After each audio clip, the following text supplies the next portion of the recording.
Hello everyone. Hope you're all doing fine today. To send a letter is a good way to go somewhere without moving anything but your heart. This is said by Phyllis Theroux. You know why I'm telling you this? Because we are going to see some letter writing in this session. Let's see what it is. Why letter writing matters. A letter is an important means of communication in both the workplace as well as our personal lives. There are two types of letters, formal letters and informal letters. So what is a letter? Letter is a means of communication. We communicate with someone else through letter. It is very important in our personal life as well as our business life. And how many types of letters are there? Just two, formal and informal. So what is formal letter writing?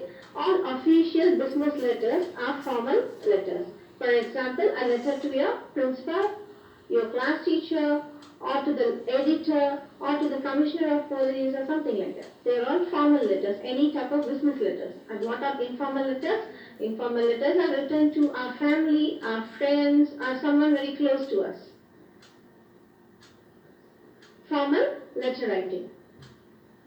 Formal letters follow a certain pattern and formality. They are strictly kept professional in nature and directly address the issues concerned. Any type of business letter or letter to authorities falls within this category. So formal letters, the official letters that we write to someone. It could be a government officer or the school principal or a class teacher or anyone, any authority or any official. And formal letters have certain pattern to be followed and certain formalities to be complied with. And they are very strictly professional. There is no place for anything personal in the formal letters. So any kind of business letter or letter to authorities mean they are formal letters. Informal letter writing. Informal letters are personal letters. They need not follow any set pattern or adhere to any formalities. They contain personal information or are a written conversation. Informal letters are generally written to friends, acquaintances, relatives, etc. So what is an informal letter? Informal letter is a personal letter and you don't have to follow any set pattern or any formalities. And they contain only personal information or it is like a conversation in a written form. So informal letters, we write them to our friends, our parents, or our relatives like uncle, aunt, or some neighbors, okay, so some acquaintances, someone we know, okay. Format of a formal letter. First comes the sender's address with no punctuation marks. So you are the sender and your address should be there without any punctuations. Then comes the date. Date is placed on the left hand side and should include month, date and year. It is written below the sender's address after leaving one line space. Then, name and designation of the addressee. Addressee is nothing but the receiver of the letter.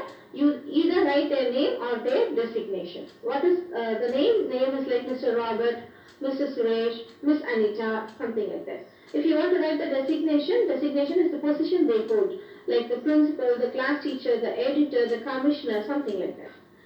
Then comes the address of the addressee. This is the address of the receiver that you have to write. Then comes salutation. Salutation is nothing but dear sir or dear madam. Here, always the D begins with a capital letter and the sir or madam, the S or M begins with a capital letter, and at the end of the sir or madam, always affix a comma. Then comes the subject of the letter. Subject of the letter is a very short form of the entire content of the letter. It should be given within one line. Then the body of the letter. This has three parts. First the introduction, then the content, then the conclusion. When you say introduction, you introduce yourself and the issue that you want to take through. Then comes the content. Here you elaborate the issue that you want to address. And then comes the conclusion of the letter. You are closing the letter here. Next comes complimentary close. This is nothing but a yours faithfully or yours sincerely. And when you write the complimentary close, the yours, The Y should always be in capital, and there is no apostrophe in between R and S. Remember this always. And when you write faithfully or sincerely or obediently, it should be accompanied by a comma always. Then the signature or name of the sender, that is your name or your signature. And at last comes the designation of the sender if available. So you are the sender. Maybe if you have a designation, if you have some responsibility, that you should write. For example, if you are a school pupil leader, you can write your designation as school pupil leader or the librarian or something like that. Punctuations in a formal letter. Dear sir or madam, when you write that, it should always be followed by a comma, and then the D in dear, S in sir or M in madam should always be in capital letters. Then comes the subject, add a colon after the word subject. Then comes thanking you. Here always capitalize the T in the thanking and always add comma after the U. Then comes yours faithfully or yours obediently. Here the Y should always be in capital letters. There is no apostrophe in between R and S in the yours, and after faithfully or sincerely or obediently always add a comma. Then comes a full stop at the end of each sentence. Don't forget this. Tense forms in letter writing. When we write a letter, we always use certain tense. What are they? They are just present simple, past simple and present perfect.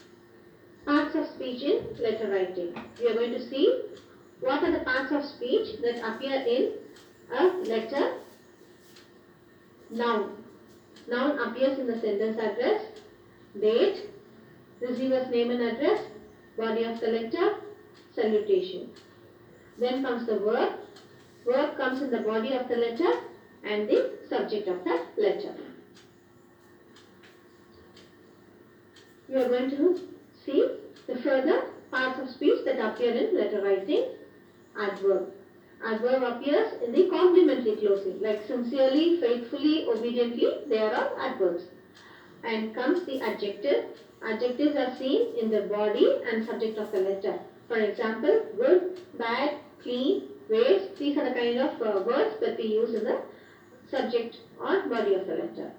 Then comes the salutation. Here, dear or respected, those are adjectives. Then comes the preposition. Preposition appears in the subject and body of the letter. Examples of preposition are for, of, in, at, on, under, over. Furthermore, parts of speech in letter writing. Pronoun. In the body of the letter, we use I, we, you, them. They are the pronouns. In the complementary closing, we use yours, which is a possessive pronoun. Then comes demonstrators. We use this, that, these and those. And conjunction.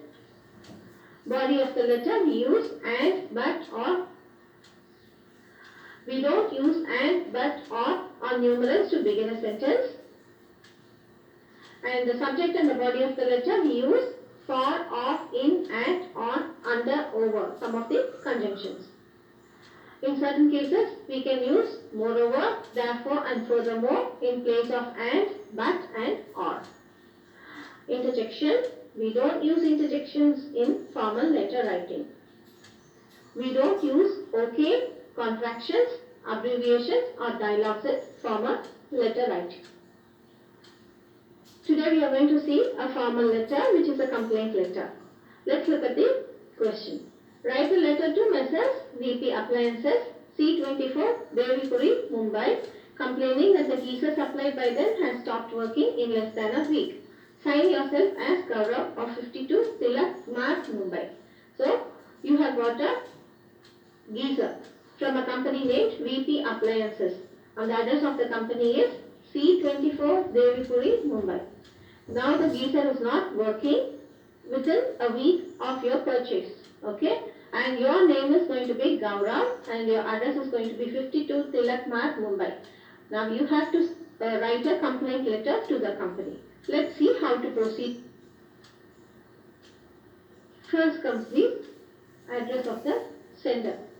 So 52 Tilak Marg, Mumbai. That's the address of the sender.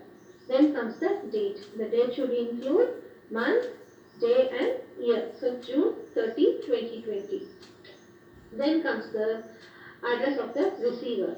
So the manager, Messrs. VP Appliances, C24, Devipuri, Mumbai. So this is the receiver's designation and address. And don't use any punctuations anywhere here. Next comes the salutation. Here it's a complaint letter, so you are not using any dear or respected or anything. So straight away you are going to say sir and always use a comma after sir. Then comes the subject. What is the subject? Subject is the complaint about geyser. As I told you already, you should give it in a very short form. Okay, so if you are going to complain about the geyser, that is why you are writing it as complaint about geyser as a subject. And then comes the body of the letter, and you are introducing yourself first. I purchased an Escon geyser from your company. White cash memo number 310 dated 23rd June 2020 with a warranty of 1 year. So now you have introduced yourself and what the issue is. Now you are going to detail it. I regret to inform you that it stopped working after 4 days. It does not heat water. The green light signal shows that it is on, but it does not give hot water. So now you have elaborated the problem. You are telling them that you feel sorry to tell them that the geyser that you had purchased from them stopped working within 4 days of purchase and it is not heating water anymore. The green light is on, but it does not heat water. Okay. Now what is the solution that you expect from them? So you are asking them, please send your mechanic to rectify the fault or replace the geyser with a new one. So you are expecting them to send a mechanic and rectify the problem, or you are asking them to replace the geyser that you had bought with a new one.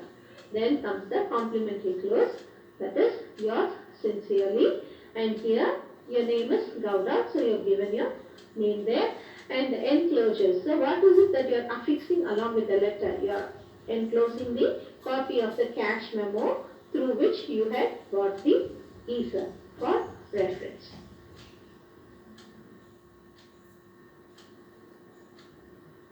Here we are at the end of the session. Catch you soon in a fresh one.